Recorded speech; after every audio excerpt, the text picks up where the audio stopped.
Let's see the question. Assertion given है, the empirical mass of ethene is half of its molecular mass. Empirical mass of ethene is half of its molecular mass. Reason given है, the empirical formula represents the whole number ratio of various atoms present in a compound. ये क्या बता रहा है?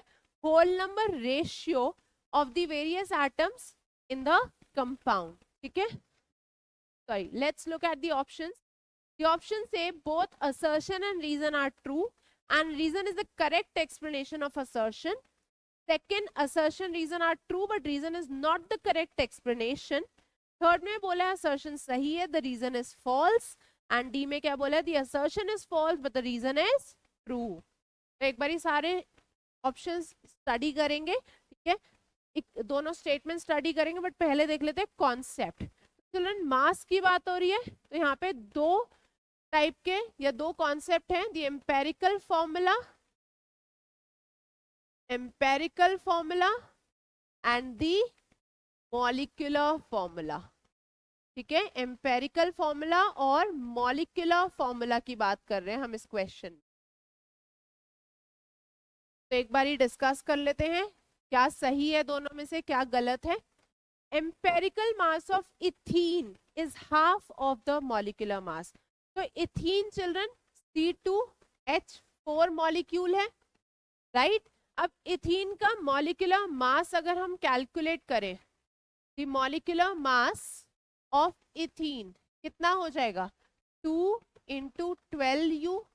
Carbon का 12 है तो 2 × 12 plus 4 × 1 कितना आया, 28U आ गया. 24 + 4 28.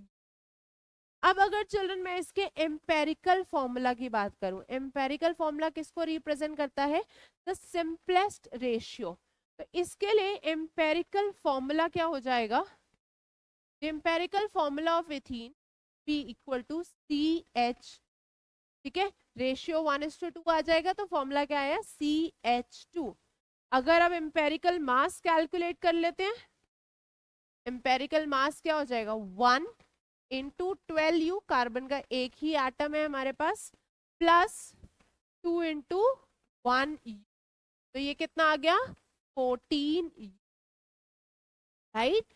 14U आ गया. तो यहाँ पे हमने क्या देखा, जो एम्पेरिकल मास है, ठीक है, empirical mass this is equal to the molecular mass divided by 2, right.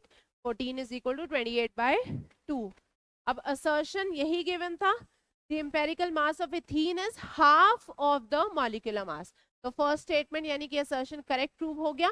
अब सेकंड पे आ जाओ, the empirical formula represents the whole number ratio of various atoms present in a compound. बिल्कुल सही स्टेटमेंट है. एम्पेरिकल फॉर्मूला क्या बता रहा है, whole number ratio of the different atoms जो एक कंपाउंड में प्रेजेंट है, राइट. अब ये जो एम्पेरिकल फॉर्मूला है, इसी के बेसिस पे तो हमने एम्पेरिकल मास निकाला और उसी एम्पेरिकल मास को मॉलिक्यूलर मास से रिलेट करा.